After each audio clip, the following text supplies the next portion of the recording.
New Year's Eve always feels safe, especially when you're a kid. I was 7 years old, my brother Lucas was 4, and our parents were heading out to a fancy hotel party downtown. They promised they'd be back after midnight, smiling like nothing in the world could go wrong. They hired our babysitter, Jade, someone we already trusted. At that age, safety feels permanent. You don't know it can break in seconds. Jade arrived around 7. She was 19, a college student, wearing jeans and a loose sweater, her blonde hair tied back. She brought coloring books and joked with us instead of staring at her phone. She promised we could stay up late to watch the ball drop. Everything felt normal. Too normal. The kind of calm you only recognize later as the moment before fear enters the room. Around 11:15, the night changed. A scream echoed through the hallway outside our apartment. Not a movie scream, a real one. Then glass shattered. Jade stood up slowly and checked the peephole, her face drained of color. She didn't explain. She just called 911 and whispered our address, saying someone was in the building. That was the first time I felt true fear. Jade told us we were going to play a quiet game. She guided us into the bathroom, lifted us into the tub, and pulled the shower curtain closed. Her hands were shaking, but her voice stayed calm. She told us no matter what we heard, we had to stay hidden. Even at 7 years old, I knew something was very wrong. We sat in silence. Then we heard heavy footsteps in the hallway. They stopped at each apartment door. I covered my brother's mouth as he started to cry. My heart felt like it would burst. The footsteps stopped outside our door. The doorknob rattled. A voice spoke. Jade told him the police were coming. Then something slammed against the door. The door burst open. We heard crashing furniture. Someone was inside our home. Through a small gap in the curtain, I saw him. He was tall, wearing a black ski mask, holding a meat cleaver. His hands were dripping with blood. He stepped closer to the tub. I stopped breathing.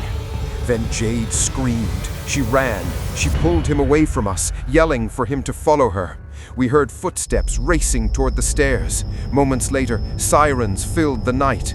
Police stormed the apartment. Someone pulled us out of the tub and wrapped us in blankets. I kept asking one question. Where was Jade? I saw her on a stretcher. Blood soaked the sheet. Her blonde ponytail hung off the side. Jade nearly died that night.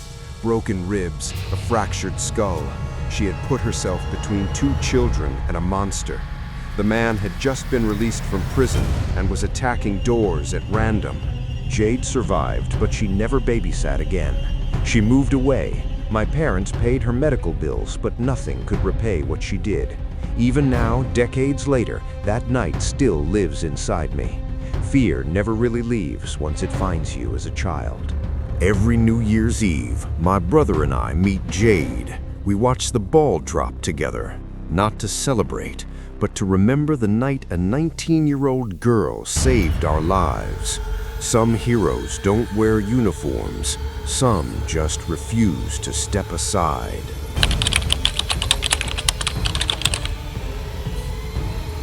I was working the overnight shift at the hospital on New Year's Eve because I needed the extra money. Outside, a blizzard was tearing through the city, getting worse by the minute. Snow slammed into the windows so hard it sounded like something was trying to get inside. The parking lot was empty. The halls were quiet.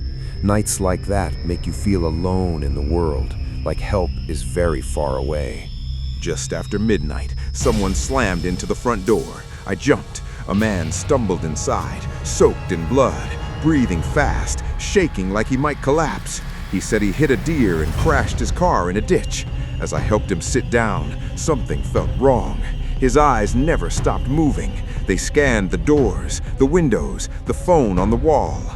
I asked if he was hurt. He said the blood wasn't his. It belonged to the deer. But when I cleaned it, my stomach tightened. The blood was too dark, too thick. I'd seen deer blood before. This wasn't it. When I asked where his car was, his answers felt rushed, careless, like details didn't matter to him. Then he asked if anyone else was working that night. The question hit me hard. I lied and said yes. I watched his jaw tighten just slightly. When he asked to use the bathroom and walk down the hallway, I locked myself inside an exam room. My hands were shaking. I tried my phone. No signal. The landline was dead. The storm had cut everything off. I heard his footsteps in the hallway, slow and careful. They didn't go toward the bathroom. They moved the other way, like he was learning the layout. Then they stopped outside my door. He tried the handle once, then again. My heart pounded so loud I thought he could hear it through the walls. His voice was calm when he spoke.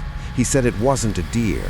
He said it was a woman he picked up hitchhiking because he didn't want to be alone on New Year's Eve. He said she rejected him. He said he couldn't let her walk away alive. He laughed softly, like it was nothing. She talked about her like she was an object. He blamed her for what he did. Then he said he was going back to her body after warming up. The storm would hide everything. Snow would cover the dirt. Nobody would find her until spring, maybe never. I pressed my hand over my mouth to stop myself from making a sound. Before leaving, he said he trusted me not to tell anyone. Then he said he'd left me a gift. He didn't bang on the door. He didn't threaten me. He just walked away, humming quietly, his footsteps fading down the hall. When I finally opened the door, my legs almost gave out. Something lay on the floor near the doorway. At first, it looked like metal. When I turned on my phone light, I saw the truth. It was a woman's ear, frozen, pale, a silver stud still pierced through it. I locked every door and window and sat against the wall until morning came. I never went to the police. I still checked the news every day, waiting to see if they found her. And every New Year's Eve, I remember the man who walked away smiling, knowing I'd never forget him.